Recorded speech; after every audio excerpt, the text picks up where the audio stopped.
Walang iya ka, Sanshay. Balak mo pa akong lokohin. Walang nabubuhay ng dahil sa paghihiganti!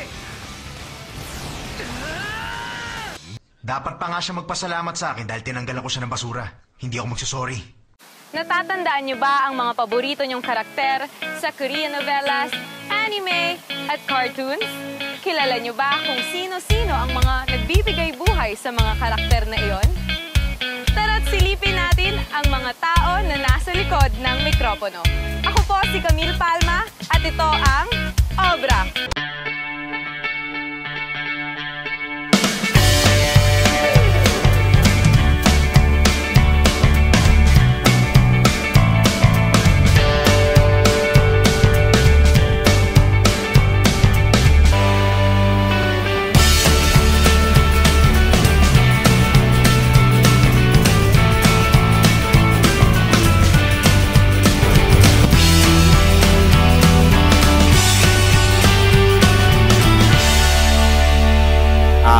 Boses kong sikat.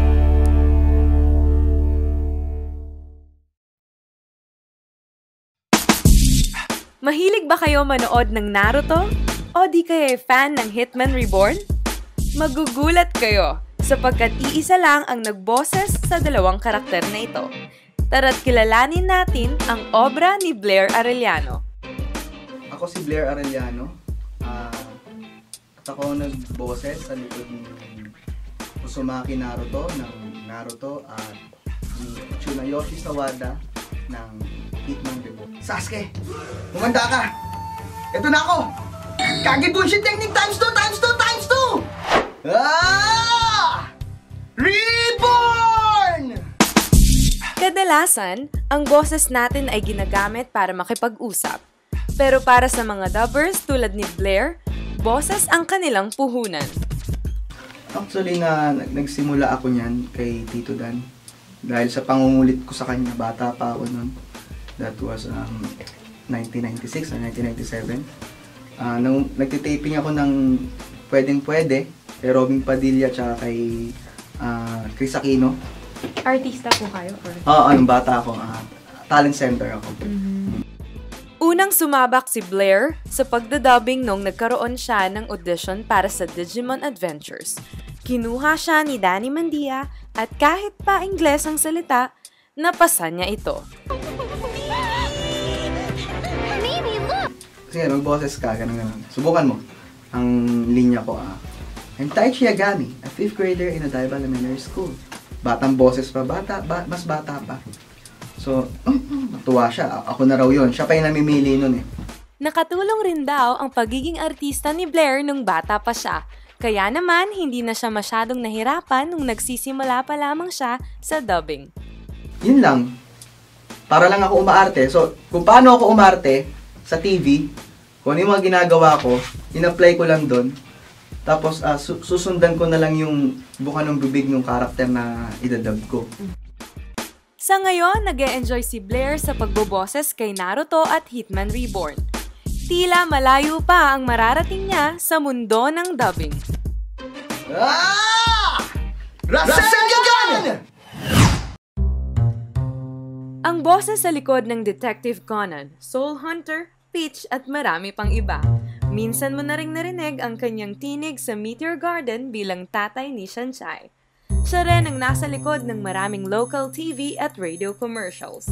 Dahil sa kanyang husay at talento, siya ay nabansagang the voice master of the Philippines. Yan ay walang iba kundi ang obra ni Pocholo Gonzales. Walang pagsabal, mabuhay ang samba ng Pilipino para sa Philippines 2000. Thank you! Ako, si Noy Aquino. Tama po. Sabi ko, walang wangwang. Actually, nagsimula yan nung ako ay nasa college, no? Sumali ako sa isang voice acting competition and I became one of the champion dun sa voice acting competition. Ayun, and the rest is history kasi nasa ABS ka na, so I've tried my best para mapansin as voice artist or dubber. And eventually, napansin naman nila yung galing ko. Ayun, doon na nagsimula. Alam mo naman, Manoy. Ako nga pala si Eddie Garcia. Sinasabi ko sa'yo, huwag mong papakita yan. Nagagalit si Manoy. Sir, narinig namin that you are the voice master of the Philippines. How do you feel about it? And paano bang nangyari ang lahat? Simple lang naman yan. I branded myself because I believe I can help a lot of young people, especially mga aspiring voiceover artists. Akalain mo yon, nagkita na naman tayong dalawa. Halos lahat ng tao may boses. Ngunit sapat na kaya ito para mapabilang sa mundo ng dubbing? In dubbing, I can say the easiest form of voice acting kasi canned siya eh. May gagayahin ka na. Kunwari si SpongeBob, sabi niya, Hey, come on, Patrick. Taguligin mo lang yun, sabi mo, Hey, Patrick, kamusta na? gano'n, di ba? So, mas madali siya kasi meron kang reference. Unlike voice acting, voiceover, wala kang ginagaya.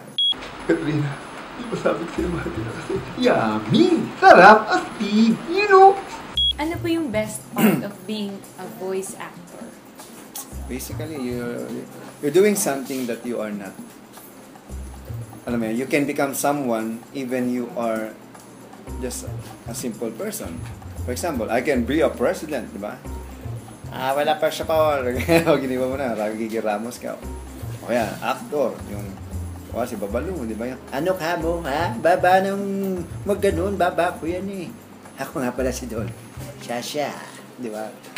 So, yun yung maganda doon kasi you can become someone na people can't imagine that you can also do that kind of voices. Alam nyo kasi, ma'am, ang tunay na lalaki, walang abs, ma'am. Robin Padilla po. Ito mo si Michael V. Big size, big taste. For the best coke cracker. Hey, come on, Patrick. I'm SpongeBob. Ay, da! Magkaliwalik ka na tayo, ha, Manuel? Ikaw ang unang bumalik sa akin at di ako. Bakit? Sasawa ka na ba sa asawa mo? Kung may voice master of the Philippines, siya naman ang the father of Philippine dubbing. Isa siya sa mga instructor ng VoiceWorks at isa rin siyang dubbing director. Ilan sa kanyang mga proyekto ay ang Voice Over Flowers at Meteor Garden ng ABS-CBN. Walang iba kundi si Danny Mandia o mas kilala bilang Ama. Well, narinig po namin na you are the father of Philippine dubbing na po. So how do you feel about that? And paano po ba na-coin yung term na yun? Okay, it all started way back 1991 when I started yung bang kunin yung mga dati kong member ng theater na para maging dubber. Una, tawag nila Kuya Dan, yung iba Tito Dan, yung iba. Later on, as we have two sons, they started calling me Ama. So everybody calls me Ama na. And then, here comes Choy Gonzalez, sila, yung grupo nila, Benji Durango, Ryan Ang. And then they started calling me Ama. And then we worked together and then working closely and professionally with Hero TV. And then I don't know what happened, one big event of Hero TV. And they gave me this award, parang Ama ng makabagong dubbing. Kung akala nyo madali lang ang dubbing, nagkakamali kayo. Maging ako ay sinubukan rin ito. Kaming karning yan. At alam natin, may karne sa handaan. At alam natin, may karne sa handaan.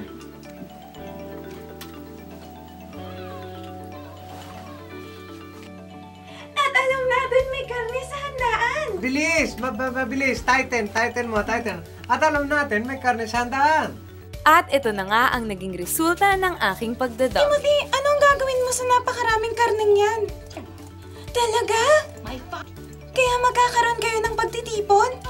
At alam natin may karne sa handaan! Sa aking karanasan, hindi maikakailang mahirap maging dubber. Ang dubbing din para kay Danny Mandia ay isang art at dapat na siyang maging isang industriya. Susunod, mga boses na araw-araw nating naririnig. Nakikilala niyo ba sila? Yes, FM.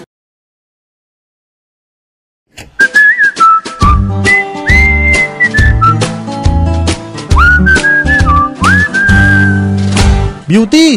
Load tayo sine. Sige, hindi ka manghihipo. Hindi Aba, hindi ka rin manghihimas. Hindi ko gagawin sa'yo yun, Beauty, ha? Eh di manood ka ng mag-isa mo. Joke yun? I am both!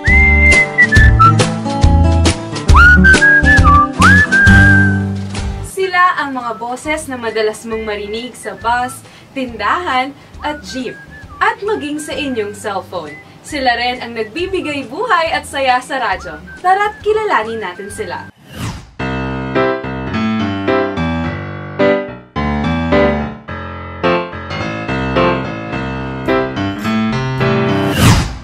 My name is Hassan Han. They call me Brownie.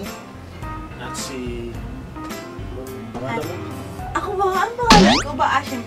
Siyempre naman, ako si Mami Cias, a.k.a. Beauty. At ako naman si Danny Frias, a.k.a. Bruno Guapo. Wow.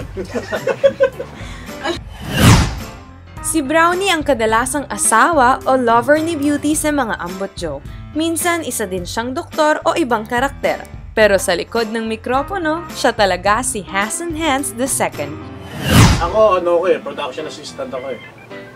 I write the scripts, a few research, tapos mag-e-event. Si Bruno naman ang kaibigan ni Brownie na kadalasan ay ang kumpare o kainuman nito. Meron siyang kakaibang boses na mapapangiti ka talaga, ngunit sa totoong buhay, siya ay si Danny Frias. Ako naman sa technical department.